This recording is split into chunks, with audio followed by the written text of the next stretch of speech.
एक भक्त माँ के दरबार में जाके माँ से कहता है क्या कि धोती धोती तोहरी मंदिरिया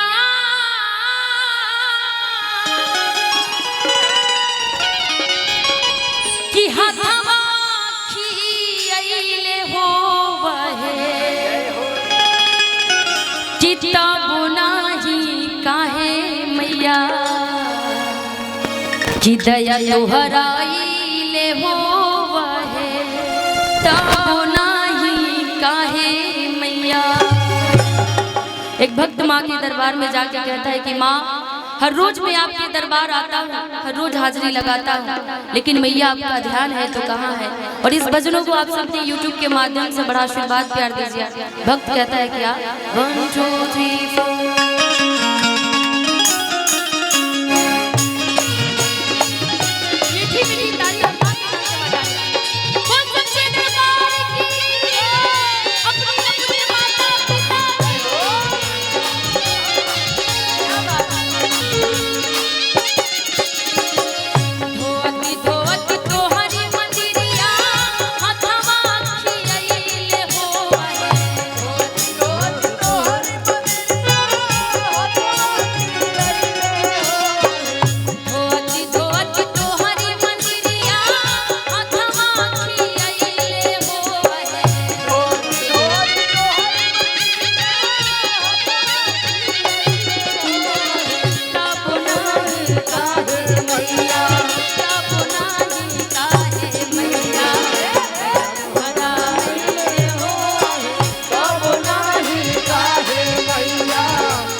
बताइए। बड़े गार्जियन तो गार्जियन, छोटा बाबू भी आकर के इस माँ के भजनों में इतना प्यारा शारदास चढ़ाया है। बहुत बहुत शुक्रिया। भगवान करे कि आप अपने माँ बाप का नाम रोशन करें, यही कामना है अजीत जी।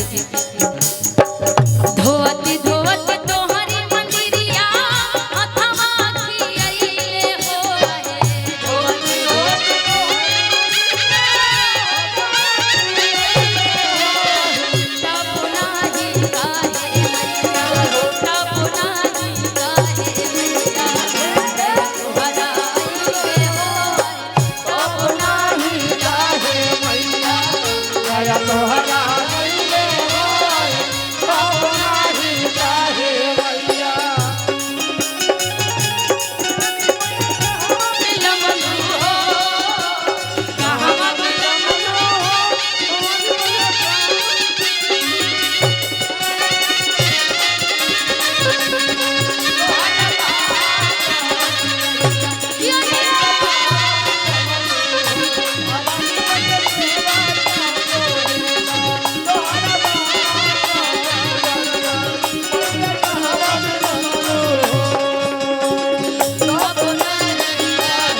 कोई जगता है तो सबसे पहले पशु पक्षी जानवर जगता है, लेकिन मैं एक ऐसा बोध पालक हूँ आपका जो आपके इस दरबार में सबसे पहले आया और हाजिरी लगाया मैया। लेकिन पता नहीं आपका ध्यान है तो कहाँ है। बेटा पूछता है माँ से क्या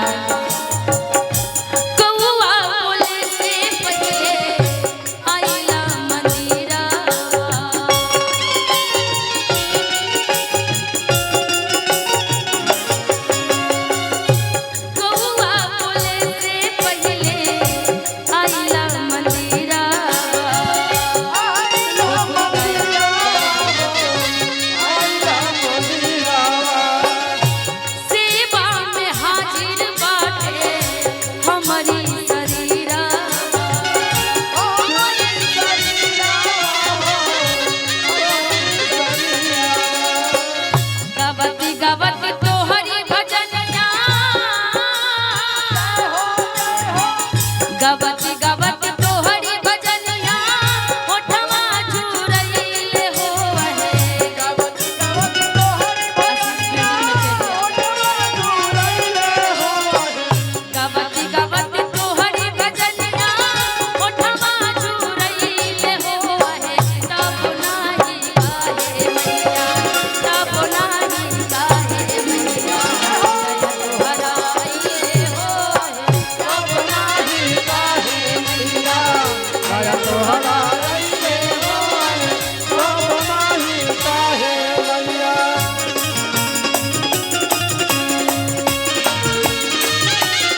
होता है माँ। आप तो सबकी मुरादें पूरी करती है, सबकी झोली भरती है, लेकिन मेरा नहीं भर रही माँ, ऐसा क्यों? भक्त कहता है क्या, तो हरे के कहे मैया सब कोई भोली,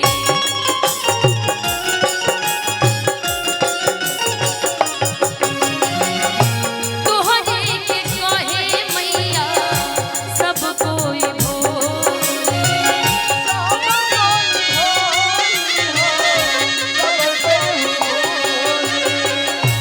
सबने सेवा का मन में भरेलु झोली,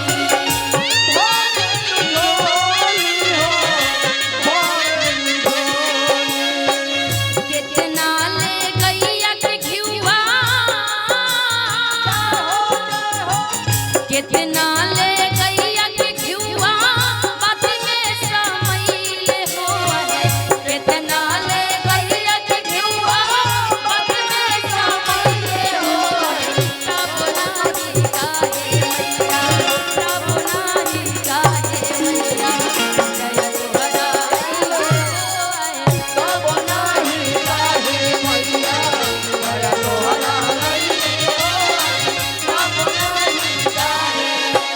कहवा बिलमलू हो भवानी मैया, कहवा बिलमलू हो,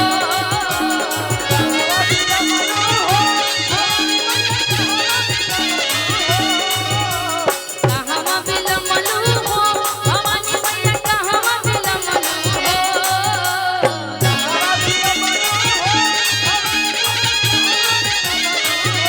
भवानी मैया, भवानी मैया, भवानी मैया सीता तोहरा बाट रैया मैया, भवानी मैया सेवा करोला तोहरा बाट भक्त जब पूछता है कि मैया आपने इतना देर लगाया तो कहाँ लगाया? माँ कहती है कि अच्छा एक बात बताओ, तुम बेटा होकर के अपनी माँ से सवाल कर रहे हो, मैं तुमको क्या बताऊं कि मैंने देर कहाँ लगाया?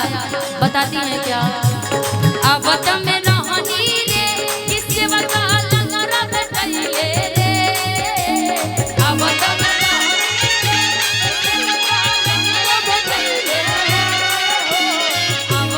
रहनी रे किससे बता लंगरा बैठले रे, आवत में रहनी रे किससे बता लंगरा बैठले रे, किसे बगा किसे बगा किसे बगा पैरा दे बच भइल रे, होवा मेरा हो गई, किसे बगा पैरा दे बच भइल रे, होवा मेरा हो गई,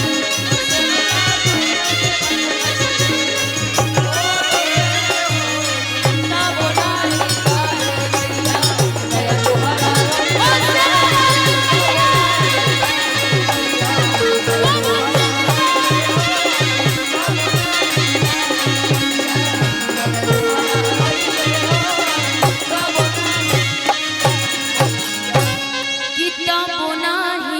काहे मैया, जय तोहरा कि दया तोहरा ले हो है। अच्छा लगा तो ताली बजा के आशीर्वाद दे दीजिए। बहुत बहुत शुक्रिया।